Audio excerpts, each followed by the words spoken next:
Hi, I'm Tinny from minibulldesign.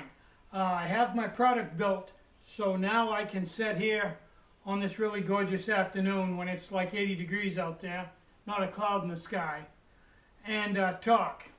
Now I told you that I learned some things on this backpacking trip, and I've got some written down here and some I haven't got written down here. Okay, one of the first things I learned was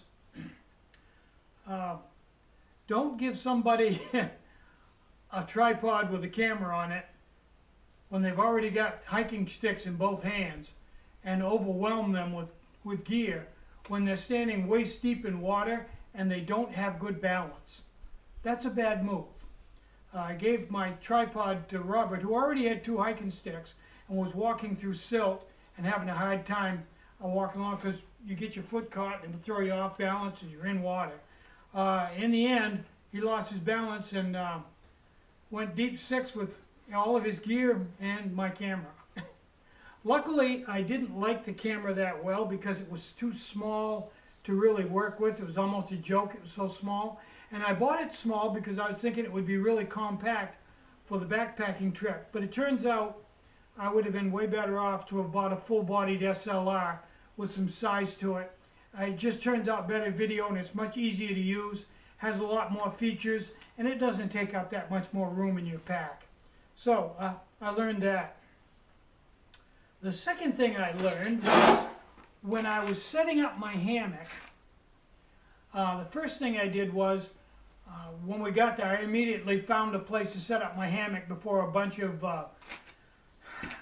brownies showed up with 25 tents and 112-year-old girls like last time. And I staked out my spot right away, put my hammock up, and 2 things happened within a half an hour. One, a guy came along, him and his wife, and decided that where I was pitched was where he wanted to be pitched. And there weren't a lot of places there to pitch a hammock, although I found out there were some up in back of the shelter I didn't know about. But anyway, he had decided he was going to pitch the whole time. When he got there, and I'd already pitched my hammock there, we'll just say he wasn't happy. That's not real common with other backpackers, but every now and then you get a bad apple in the barrel, and he was that. So, I moved my hammock just to make peace, and he never did use the spot. He was so mad by then that, well, you know how that goes. But before I moved, I noticed that the tree I'd hooked to, if you bounced in the bridge hammock, I could see the top of the tree moving, and the tree, the top had rotted off. So it wasn't that good a place for a hammock anyway, so I moved. Okay, now here's the second thing I learned. I had a very simple short pair of straps. On one end, it will go around the tree twice and have about this much left. On the other end, it will go around the tree only once and have that because it was a lot bigger tree. And I had way too much left, and it wasn't big enough to go around twice. So if I left it at once, even with the whoopee slings full up, the hammock was too low, and it wasn't big enough to go around twice. So what I learned was, after sitting there and scratching my head a little while, was that if you take the sling and take it on the side where it goes through the loop and pull back where it binds itself, and grab it, loosen up and grab it, you can actually slide it around the back of the tree so that the sling where it comes through is further back and shorten it. Actually, I picked it and slid it 2 or 3 times to shorten it up, and it never did bother. The only side effect is instead of hanging right from the center of the tree, it's hanging off to the side, which throws you off a little bit on your ridge line on your tarp, but you could actually do the same thing with a tarp line. Slide it around. So anyway, that was kind of interesting, and that makes pitching my hammock a lot easier now, having that third option to adjust lengths. The Cuban fiber tarp, when I put it down, I aced out on that. There was a tree there that was rotten, but it wasn't real rotten, and I could put my titanium stakes through my zing line and just slide them right into that wood, and they went in real hard and solid. And on the other side, there were roots in the ground, and everywhere I was going to put the titanium stake, there was a root, and I just slid it right in underneath the root. Boy, I got a rock solid pitch. You can see the tarp's out, and it never moved all night, even when the wind blew. So that was pretty cool. And I also learned about pitching the bridge hammock, and it was very comfortable as I played around with it. I got it so I fell right asleep in it right away. Very, very comfortable. Best pitch and best night's sleep I've had in a hammock so far. Okay, another thing I learned is I have a really big abrasion on this finger, on my small finger, on my left hand.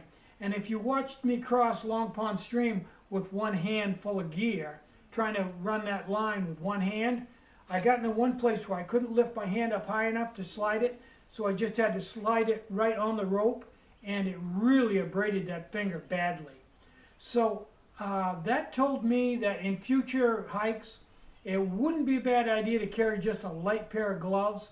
There's, excuse me, there's 2 or 3 things they would be good for, and that would have been one of them. I wouldn't have this big abrasion on my finger if I had gloves. Robert didn't have gloves either.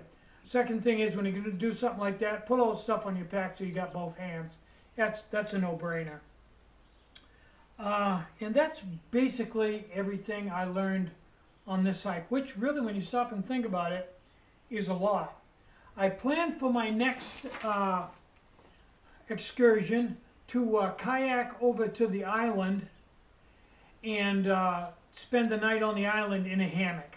Now there, I'm pretty sure I'll have enough area and enough time without a whole bunch of people around me so I can actually do what I intended to do on this video. But because of time frames and the shelter was right full of people and everything, I really couldn't do cooking videos. I took the stuff to do a cooking video. I was going to bake and cook and do a lot of things, but it just wasn't feasible with that many people in the shelter and the way things were laid out. But I plan on doing that on my next video. But, you know, the best laid plans of mice and men often go astray. I'm Tinny from minibulldesign.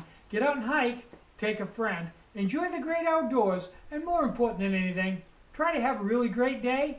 Try to have some fun today. Bye-bye.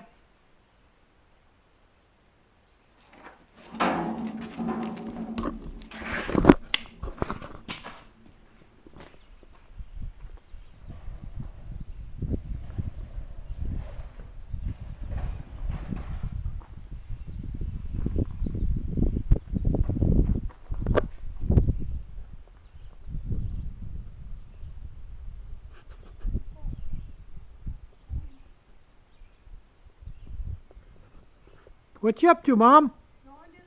Going to the post office. Great idea. I'll be right there.